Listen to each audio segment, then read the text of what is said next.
Dobrodošli u još jedno izdanje emisije Profesija. Danas razgovaramo o veterinarskoj profesiji i svemu što je čini jedinstveno. Čari veterinarstva otkriće nam Vladimir Ćurčić, Aleksandra Keranović i Marko Odalović. Marko, kako se postaje veterinar? Ja sam konkretno završio srednju veterinarsku. Nakon toga sam upisao fakultet u Novom Sadu, završio sam veterinarsku medicinu u Novom Sadu. Onda sam se 2 godine bavio praksom i posle toga sam upisao postdiplomske studije u Zagrebu koje su trajale još 2 godine. Konkretno, specijalizacija hirurgije, oftalmologija, stomatologija, anestezija. Ja sam bila gimnazijalac, upisala sam srednju školu, posle toga sam upisala fakultet. To je Department za veterinarsku medicinu tu u Novom Sadu. Posle toga, se stvari jednostavno spontano nižu. Ja sam već na 3. godini fakulteta shvatila da želim da se bavim praksom, da želim da budem u direktnom kontaktu sa životinjama i počela sam da volontiram u jednoj privatnoj veterinarskoj ambulanti i onda je to sve jako lepo, lako i zanimljivo da vidite kako to drugi ljudi rade. Ljudi koji imaju iskustvo 10-15 godina, onda je to sve tako lako. Međutim, kad počnete da radite, onda to naravno ništa nije tako lako, ali vremenom kroz znanje stičete i samopouzdanje, stičete energiju na koji način ćete posle da animirate ljude da ukažu vama poverenja, a to je zdravlje i život svojih ljubimaca. Postoji uvek rasprava da li je bolje završiti usmerenu srednju školu ili gimnaziju. Ja sam, na primjer, gimnaziju završio. Nakon toga se upisao veterinarski fakultet koji već traje 5 ili 6 godina, u zavisnosti kako koji. Trebali bi da imamo jedno dosta široko obrazovanje koje obuhvata i velike i male životinje. Bez obzira da li ćete se baviti velikom i malom praksom. Sada, činjenica je da ne mogu svi sve da znaju i onda mi prosto nakon završetka fakulteta kada počnemo da radimo i kada se usmeri u jednom pravcu se onda dalje usavršavamo. Pa sada većina kolega se usmeri da li je to velika praksa ili je mala praksa, pa onda u okviru toga idu dalje, da kažem, specijalizacije su specijalizacije. Opet, veterina se sve više razvija, nije ni što je bila pre 10 godina, kamoli pre što 20, i mi imamo sada sve više specijalista u smislu, imamo posla sa jako puno vrsta. Mi smo ovde imali specijaliste za ptice, to je potpuno različito od svega ostalog što drugo radimo. Međutim, veterina kaže mačka nije mali pas, zec nije mala mačka. Svaka vrsta je problem za sebe sa specifičnom patologijom, sa specifičnim zahtevima, šta smemo, šta ne smemo, koje su najčešće bolesti. Tako da ima puno prostora za one koje žele da se usko specijalizuju. Kada ste vi lično odlučili da postanete veterinar? Kako ste to uopšte poželeli? Obično se ljudi odlučuju za veterinu zato što vole životinje.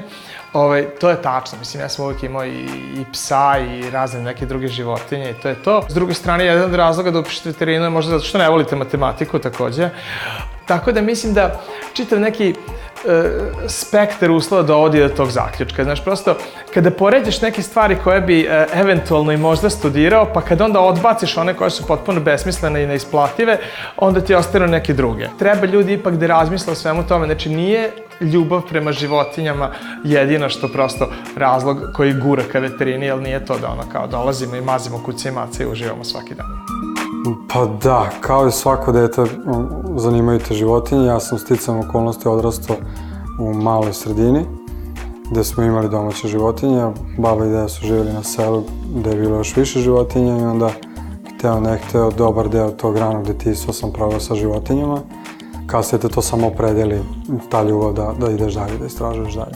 Ja moram da priznam da nisam baš od malih nogu planirala da budem veterinar. Ja sam kao dete jako voljela životinje i sve u vezi sa njima, ali pošto sam bila odličan đak i gimnazijalac, onda sam mogla da izaberem bukvalno puta, naravno imala sam i mnogo interesovanja. Ja sam čak i pripremala prijemni za medicinu i planirala da budem humani lekar i onda u jednom momentu sam šetala i srela nekog kuće na ulici i onako videla ga nekako tužnog i bespomoćnog i setila se nekog svog kućeta koga sam imala kad sam bila jako mala, koga je jako boleo stomak i onako sam se ja baš osjećala tužno i bespomoćno i onda sam se shvatila da će to biti način da ja ujedinim svoje 2 ljubavi, ljubav prema životinjama i ljubav prema medicini, da istražujem i na taj način pomažem živim bićima oko sebe.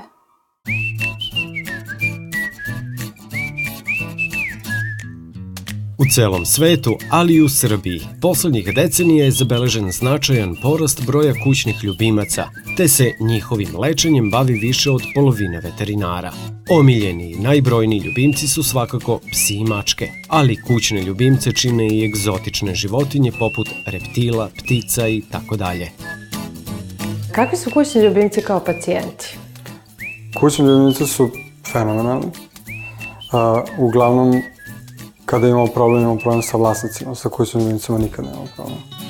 Kućni ljubimci su odlični kao pacijenti iz prostog razloga što su oni navikli na interakciju sa ljudima. Znači, svi vam dolaze, obično kada radite duže vreme, dolaze vam već poznati kućni ljubimci i oni su navikli, ako uspete da ih animirate i znate malo da ih zabavite, onda je saradnja sa njima odlična. Sve je to jako individualno. Mi nikad nismo skoro imali problema sa psima opasnih rasa, zato što nekako ljudi više vode računa, znaju šta su uzeli, pa nekako ih nauče da se ponašaju kako treba. Recimo, dok pak neki, što nikada čovjek ne bi pomislio, šta ja znam, mali beli psići ili neke mace, su skloni u jedenju zato što nisu možda vaspitani adekvatno. Ptice znaju da budu dosta ovako, pogotovo što mi lečimo dosta velikih ptica, imali smo are, imali smo amazonca i tako dalje, njima treba znati malo prići, umotati ih u peškir, zaštititi i njih i sebe, ali opet kažem, sve je to individualno. Gde vlasnici kod nas možda najviše greše u odnosu na kućne ljubimce? Vlasnici najviše greše, ja mislim, u tom smislu što dopuštaju da i kućni ljubimci dresiraju. Često sada govorim novim vlasnicima kad dođu kućićima, vi ćete sada pokušati da dresirate njega, a on će pokušati da dresira vas. Ko će pobediti, to ćemo videti. Činjenica je da naši kućni ljubimci menjaju naše živote, ali je opet činjenica da mi nekada moramo biti tvrda srca. Recimo, imamo veliki problem sa gojaznošću. Znači, neka statistika kaže da je 60% kućnih ljubimaca, mislimo prevashodno na pse i mačke, gojazno. Zašto? Zato što se ne vodi računa, zato što vlasnici kupuju ljubav dodatnim granulama, poslasticama i tako dalje, nemajući svest da oni u suštini to određuju. Mi jako često čujemo Fifi neće da jede granule, pa onda Fifi jede samo meso. A ono što ja pokušam da objasnim da nije kako Fifi hoće, znači da Fifi ima samo granule, on bi jeo granule, ali pošto on dobije švedski sto, onda on jede normalno što hoće. Verovatno kao i što bake hrane decu, tako u kući svi hrane decu, odnosno hrane kučiće i onda kada hrane sa stola imamo veliki problem sa gojaznošću i sigurno bar 50% gastrointestinalnih problema nastane kao greška vlasnika u ishrani. To sa gojaznošću je problem zato što ljudi i neće da priznaju da je to problem. Mi kad i kažemo da mi moramo jako onako izokolo da im objasnimo da je pas gojazan, pošto ako im kaže vaša kuca je debela, onda se odi uvrede i onda tek ništa nismo postigli. Pa verovatno kao i sa decom, ljudi greše u vaspitanju najčešće, tako što ih razmaze ili opet suprotno od toga naprave od njih neke nestabilne životinje u smislu da oni mogu da budu agresivni i život sa takvim životinjama nije ni njima laka, onda nije ni nama, zato što agresivne životinje nisu spremne za šetnju i kontakt sa drugim psima i uopšte sa ljudima i to onda zna da bude poprilično teško. Mislim da nam možda fali neka edukacija ili opšte vlasnici da shvate da treba da budu edukovani, pa sada internet nam je tu, ima gomila filmova na YouTube, ima gomila informacija, samo da shvate da im treba. Vlasnici najviše greše kada pokušavaju da leče svoje životinje preko interneta, to je prva greška. Druga greška je kada svom izabranom lekaru ne daju dovoljno vremena, kako nama, tako i ostalim kolegama. Vrlo često to iz prevelike ljubavi, tako da ne krivim ih mnogo i volim našu profesiju da uporedim sa pedijatrima gde roditelji dolaze sa decom, pre svega poredim sa decom koja još ne znaju da govore, gde doktor uzima anamnezu od roditelja, a leči njegovo dete. Nešto slično i kod nas. Naš pacijent ne zna da kaže šta mu je i onda uzima anamnezu od vlasnika koja vrlo često nije baš takva kako vlasnik kaže. Tu je najveći problem. Osim o zdravlju kućnih ljubimaca, veterinari brinu i o zdravlju farmskih životinja. S obzirom da su često namenjene za ishranu ljudi, one ne bi smele da budu uzgajane u lošim uslovima ili izložene stresu. Domaće životinje imaju neku svoju svrhu i namenu koja je opet upućena u korist ljudi, tako da veterinari se bave zdravljem domaćih životinja, a opet u smeru zaštite zdravlja ljudi, dok mi kad radimo sa kućnim ljubimcima, mi smo usmereni ciljano na njihovo zdravlje i sreću ljudi sa njima. Problem sa domaćim životinjama jeste što tamo morate sve gledati kroz prizmu ekonomije. Znači, ja sam radio 9 meseci u velikoj praksi nakon završetka studija i tamo se sve gleda kroz ekonomsku korist. Ta svinja ili krava, ona ima neku svoju vrednost i sad sve što vi njoj radite dodaje na toj vrednosti ili već umanjuje profit tom nekom vlasniku i tako dalje. Znači, sve je to jako i dosta usko na neki način. S druge strane, ako pričamo o kućnim ljubimcima, oni su članovi porodice. Kuce, mace, kunići, papagaji, nebitno, znači svi koji žive u stanovima, sa kojima mi se budimo, ustajemo, sa kojima jedemo, sa kojima provodimo dane, neminovno postaju članovi porodice i njihovi vlasnici zahtevaju za njih najbolje. Znači, oni očekuju da se njima pruži sve što će oni dobiti u urgentnom centru. I to je trend koji je svake godine sve izraženiji. Tako da, rad sa kućnim ljubimcima je mnogo, po meni, zahtevniji i traži da više znaš, da se više udubiš i da puno više učiš da bi mogao da ispuniš sve to. Kod domaćih životinja veterinu diktira ekonomija, isključivo. Ovde je nešto drugo, ovde je ljubav. I vlasnik kada voli svoju životinju i kada ima mogućnosti finansijske da isprati to do kraja, jako velike mogućnosti su da uživaš u struci. Veterinarska profesija je dinamična, raznovrsna i humana. Veterinari brinu o zdravlju različitih vrsta životinja, ali i o kvalitetu, odnosno higijeni hrane koja potiče od životinja. Veterinarska profesija ima dug staž i tradiciju, a mi smo od naših sagovornika želeli da saznamo koje su to osobine koje odlikuju dobrog veterinara.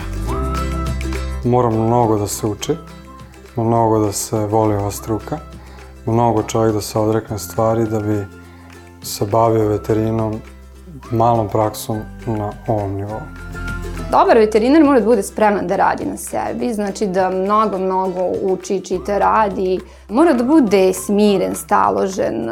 Kada vam uđe vlasnik, on je obično u panici, strahu. Vi morate da imate jako puno razumevanja i jako puno energije da smirite tog vlasnika, da ga saslušate, da smirite taj njegov unutrašnji strah, da opustite i njega i životinju da bi posle mogli da radite. Dobar veterinar, mora da voli životinje, slažem se, ali mora da bude vredan, ja mislim, jer ovo je jedan posao koji je u neku ruku zanatski. Znači, mi znamo da radimo nešto, radimo svojim rukama i svojom glavom i ima puno posla i kogod hoće da radi, on će ga naći. Znači, ja nekako mislim da je najvažnije biti vredan. Da se sa vrednoćom i škola završava i da se sa vrednoćom posle napreduje u poslu. Važno je da ima saosećanje i ja mislim da svako ko hoće da bude veterinar bi bilo dobro da je odrastao i da živi sa raznim nekim životinjama. Ja moram priznati, ja nisam imao mačku kao dete i kad sam završio fakultet, kad sam počeo da radi, ja sam tendenciozno uzeo mačku u stan i mogu da vam kažem, ako imaš mačku, ti znaš o toj mački mnogo više nego što si bilo gde naučio. Slična priča je sa drugim životinjama. Međutim, ključni moment gde veterinari možda donekle greše jeste što izgube saosećajnost sa vlasnicima. Puno je toga što vlasnici ne znaju, a mi znamo. Treba svo vreme imati na umu da oni ne znaju i da moraš da im objašnjavaš ponovo i ponovo, prosto zato što ponekad zaboravimo da nešto što je nama potpuno normalno i tako dalje, neko možda drugi ne zna. Znači, to neko vrednoća, saosećanje, razumevanje, znači staviti se u položaj nekog drugog čoveka, mislim da je to veoma važno.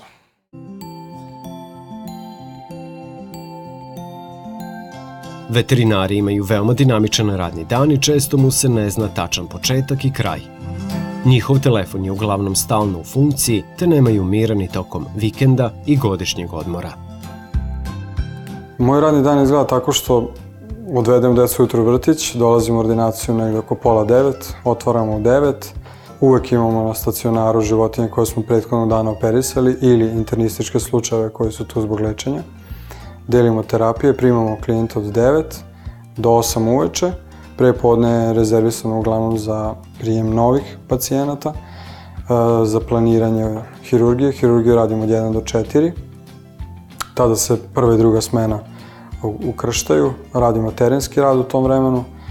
Posle toga od 5 do 8 primamo nove pacijente. Što se tiče noćnog dežurstva, dostupni smo 24 sata, još uvek nismo u objektu tokom noći, a planiramo u budućnosti da bude i treća smena. Prvo, mi imamo dosta životinja koje su na stacionarnom lečenju. Znači, prvo je takozvana vizita, gde oni svi treba da se obiđu, da se pregledaju, da se njima podeli neka terapija, da se vidi kakva je tu situacija. Nakon što završimo ove koje su na stacionarnom lečenju, ja onda obično sedem pa gledam protokol šta je bilo juče u drugoj smeni, očekujući da će mi možda tu nešto doći prepodne i onda pacijenti već polako počinju da pristižu jedan po jedan, gde je svaki opet problem za sebe. Jedna od zaista velikih lepota veterine je što nemate dva ista radna dana. Mislim, to je i lepota i prokletstvo.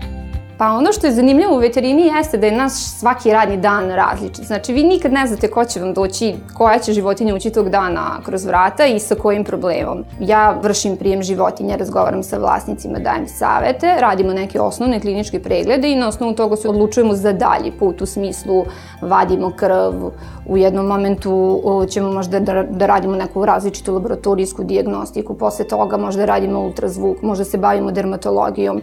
Na kraju dana možete da završite tako što radite carski rez ili dosta nekih različitih stvari ste u mogućnosti da radite u toku jednom danu i to je ono što je najzanimljivije u veterini, što vam je svaki dan različit. Radni dan veterinara može da traje podugo. Znači, 8 sati je nešto čemu svakako težimo, ali desi se nekada i da imamo carski i da uleti neka hitna intervencija i hitna operacija i jako često ostajemo duže, ostajemo posle radnog vremena. Jako često dolazimo noću, van radnog vremena. Vikend je isto misaona imenica.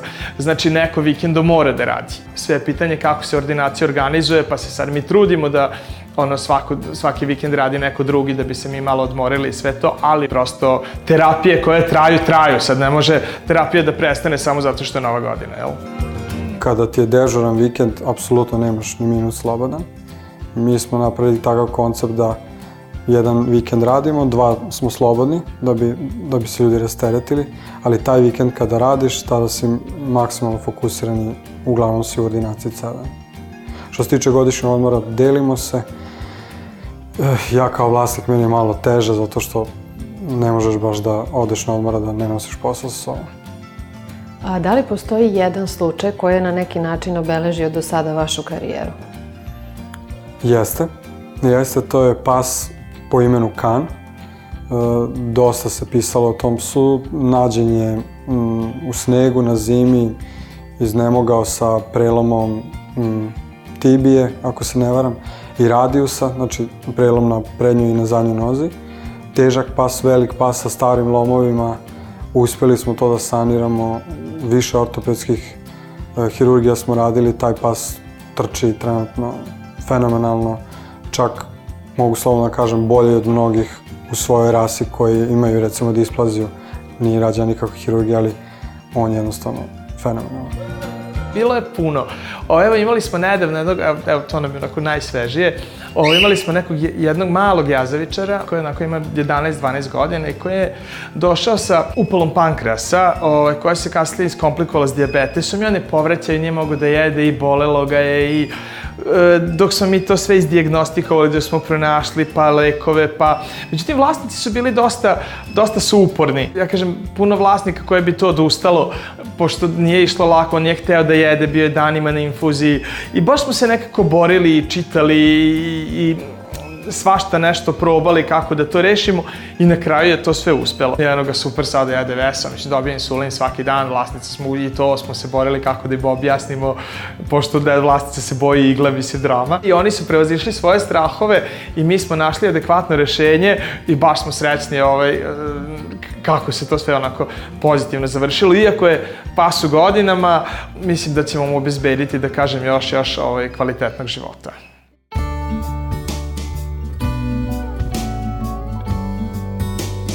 Često vidimo samo najlepše strane neke profesije. Veterinari, iako su stalno u kontaktu sa slatkim malim kucama i macama, svakodnevno nailaze i na veoma velike izazove, a bude tu i veoma tužnih trenutaka. Najlepše je to što imaš redovnu priliku zaista da pomogneš životinji i što oni zaista, kada ti uspe neki težak slučaj, kada uspeš da izlečiš nešto što si morao da se potrudiš i da čitaš i da radiš i da pronađeš lekove i da istražuješ i na kraju kad to sve bude dobro, znači to je ono nevjerovatan osjećaj. Znači to te potpuno ispuni i to je sasvim super. Uvek su lepe stvari ove profesije, sam taj osjećaj humanosti da vi njima možete da pomognete i jako je lepo kada vam uđe u ambulantu životinja koja je juče bila na samrti, a danas ulazi i maše repom i onda kad vi vidite taj neki njihov sjaj u očima koji mi svi veterinari imamo osjećaj da su oni zaista svesni da im pomažemo i najlepši je taj osjećaj humanosti i to da ste spasli nekom život. I uvek je lepo da kada neke kučiće pratite od detinjstva i radite sa njima i kada onda vidite da to sve odrastaju u zdrave, prave životinje i znači sva ta rađenja i sva ta dolazak novih malih bića na svet je uvek posebno lepo. Konkretno imam u ordinaciji psa kog je džip pregazio, slomio karlicu na 6 mesta. Nedelju dana posle operacije možete vidjeti psa, on hoda nenormalnije. To su fenomenalne stvari, normalno. Sad, uvek postoje ružno, znači gde ti uradiš sve što možeš, pa ne uspe, pa ugine. Kad treba da uspavaš neku životinju, kad ti misliš da možda i ne bi trebao, kad postoje dileme na tu temu, znači to je sve dosta tužno i to sve nama nekako teško pada i bez obzira koliko godina radili, kad treba tako nešto da se uradi, nije rutina i sve nekako i mi pokušavamo da uvalimo jedan drugom, ko ćete uraditi, znači nije lepo i zna da bude ono kad dođu vlasnici pa su oni tužni, pa oni plaču, pa mislim, baš to bude gadno. Loše strane su kada izgubiš pacijenta, vrlo često je ta anestezija problem. Kod gerijatrijskih slučajeva, kod starih životinja, tu zna da bude problema i to svakako onda potisne sve ono dobro što si uradio. Takav je posao da danas ako imaš određeni broj intervencija, uradi 99%, 1% nemoj dobro da uradiš, sve ovo pada u vodu. I to je problem što ne možemo mnogo da uživamo u uspehu, jer već kada izađe pacijent napolje, kada uđe sledeći, ti moraš da zaboraviš prethodnog i da rešaš sledeći problem. A šta veterina nudi što druge profesije recimo ne nude? Veterina nudi rad sa pacijentima koji ne kriju emociju, koji su uvek iskreni i koji ti uvek uzvrate energiju i više nego koliko si ti njima dao. Pa raznolikost što svaki dan vam dolaze različite životinje, različiti slučajevi, možete da se ostvarujete u mnogo različitih sfera, znači postoje razne specijalizacije gde vi možete da idete da postanete oftalmolog, možete da postanete dermatolog, možete, sva su mnogo raznih stvari, hirurg, ortoped, svašta nešto da radite i to je baš zanimljivo što mnogo možete da istražujete i radite na sebi. Pa ja mislim baš tu raznovrsnost. Znači nema monotonije kod nas. Znači nikada neće biti dosadno u tom smislu da kao ne, opet ovo isto. Nema. Znači svaki dan kad dođete na posao čekat će vas novi izazov, čekat će vas novo pitanje, čekat će vas nove različite životinje, novi različiti ljudi, novi različiti problemi. Znači svaki dan je drugčiji i tako 365 dana u godini. Znači mislim da meni je to sjajno. Veterinarska profesija se razvija velikom brzinom i podrazumeva stalno usavršavanje. Ova profesija nudi mnogo toga lepog, ali je neophodno i u njoj biti istrajan, beskrajno posvećen i vredan. Evo šta bi trebalo da znaju svi koji maštaju da se bave ovom profesijom. Moj savjet je svakako da odvoji, 2 nedelje, da ode u neku ambulantu i da volontira. Da vidi zapravo šta je veterina. Veterina nije maženje i igranje sa zdravim ljubimcima, veterina je vrlo često teška, vrlo često bolna, vrlo često veoma stresna. Prvo moraju da budu zaista sigurni da to žele, jer često ćete ostati prekovremeno i doći će vam težak slučaj pred kraj radnog vremena, ustaćete u toku noći, zapostavit ćete porodicu, prijatelji i zaista morate biti sigurni da to želite i da jednostavno sva humanost i svi pozitivni rezultati koji proisteknu iz toga da vas čine srećnim. Pored svih lepih stvari koje donosi veterina, dosta tu ima i suza i krvi, svega nečega što nije onako lako na prvi moment preživeti. Isto tako morate biti emotivno stabilni. Znači, najlakše je sesti i plakati zajedno sa psom i vlasnikom, ali morate biti stabilni i na prvo mesto želeti da im pomognete i onda iz toga svega proističe uspeh i rezultat. Veterinarske ambulante su svet za sebe, svet u kom caruju kuce, mace, ptice i druge slatke životinjice koje zavise od ljudi. Velika je sreća što danas u celom svetu ima mnogo veterinara koji su tu da u svako doba pruže pomoć životinjama i spasavaju njihove živote. Osim što znamo da su požrtvovani, vredni i radni, saznali smo i da za njih profesija znači Požrtvovanost, stručnost i dostupnost. Ljubav, rad i rešenje. Ljubav, posvećenost i pozitivna energija.